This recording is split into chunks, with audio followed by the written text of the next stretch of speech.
Hello student, आज हम लोग बिहार बोर्ड क्लास 8 के मैथ प्रश्नावली देखेंगे। 6.1 क्वेश्चन नंबर है 4। क्वेश्चन नंबर 4 क्या बोला है? निम्नलिखित घन संख्या को उसके क्रमागत विषम संख्याओं के योग के रूप में लिखे। जो घन संख्या है उसको क्रमागत विषम संख्याओं के योग के रूप में लिखना है। जो पहला क्वेश्चन है वह है 2 के पावर 3। पहला क्वेश्चन जो है वह है 2 के पावर 3। इसको जो है क्रमागत विषम संख्याओं के योग के रूप में लिखना है। तो किसी भी घन संख्या को क्रमागत विषम संख्याओं के योग के रूप में लिखने के लिए क्या करते हैं? जो संख्या, जैसे यहाँ पे संख्या 2 दिया है, जो संख्या दिया रहता है उस संख्या में से एक माइनस करते हैं। जो भी संख्या दिया रहेगा उसमें से एक माइनस करेंगे, और एक माइनस करेंगे, 2 में से एक माइनस करेंगे तो क्या बचेगा? एक। जो बचेगा उससे उसी संख्या में गुना करेंगे जो संख्या दिया है। तो 2 में से एक माइनस करेंगे तो एक बचेगा, और एक से 2 में गुना करेंगे तो 2 एकम होता है 2, और गुना करने के बाद उस संख्या में एक जोड़ देते हैं। यहाँ पे 2 का पावर 3 है, इसको क्रमागत विषम संख्या के रूप में बनाना है।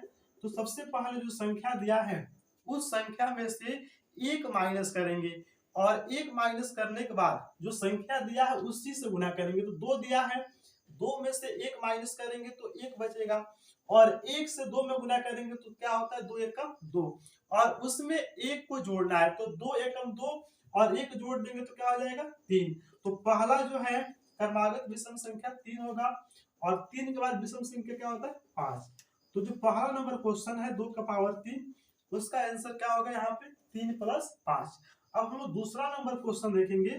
दूसरा नंबर क्वेश्चन क्या बोला है? दूसरा नंबर क्वेश्चन बोला है 4 के पावर 3। दूसरा नंबर क्वेश्चन बोला है 4 का पावर 3। इसको जो है क्रमागत विषम संख्याओं के योग के रूप में लिखना है। तो सबसे पहले क्या करेंगे? जो संख्या दिया है उस संख्या में से एक घटाएंगे। 4 में से एक घटाएंगे तो क्या बचेगा? 3 बचेगा। अब जो बचेगा उसी से उस संख्या में गुना करना है। 4 में से एक हटाएंगे तो 3 बचेगा, फिर 3 में 4 से गुना करेंगे तो 3 चौका हो जाएगा 12, और इसमें एक जोड़ते हैं तो 12 में एक जोड़ देंगे तो क्या हो जाएगा? 13। 13 के बाद क्या आएगा? 15।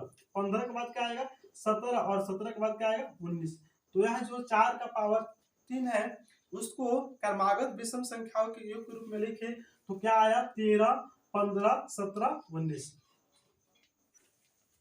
अब क्वेश्चन नंबर हम लोग देखेंगे 3। क्वेश्चन नंबर 3 है 5 का पावर 3।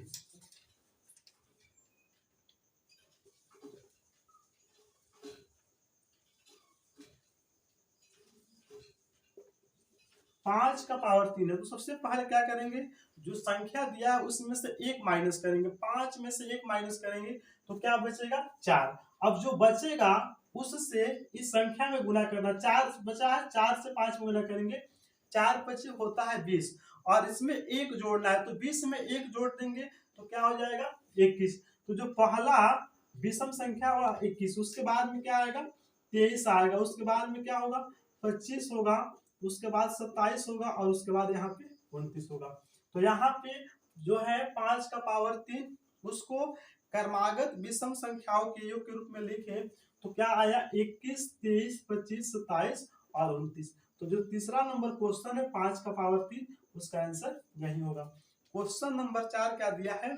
8 का पावर 3। क्वेश्चन नंबर 4 है 8 का पावर 3। तो सबसे पहले हम लोग क्या करेंगे? जो संख्या दिया है उसमें से एक, हमेशा एक को माइनस करेंगे, एक घटाएंगे, 8 में से एक घटाएंगे तो क्या बचेगा? 7, और जो बचेगा उससे जो संख्या दिया गया उसमें गुना करेंगे। तो 7 से 8 में गुना करेंगे तो 7 होता है 56, और फिर जोड़ना है एक, तो 56 में एक जोड़ देंगे तो क्या हो जाएगा? 57। उसके बाद यहाँ पे 8 है तो विषम संख्या को वहां पर 8 बार इसके बढ़ते क्रम में लिखेंगे। 57 के बाद क्या होगा?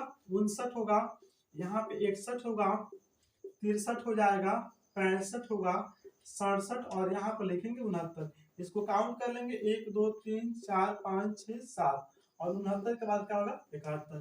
तो जो 8 का पावर 3 है उसको क्रमागत विषम संख्याओं के योग के रूप में लिखे तो क्या प्राप्त हुआ? 57, 59, 61, 63, और ऐसे करके 71 प्राप्त हुआ। तो इसका आंसर यही होगा।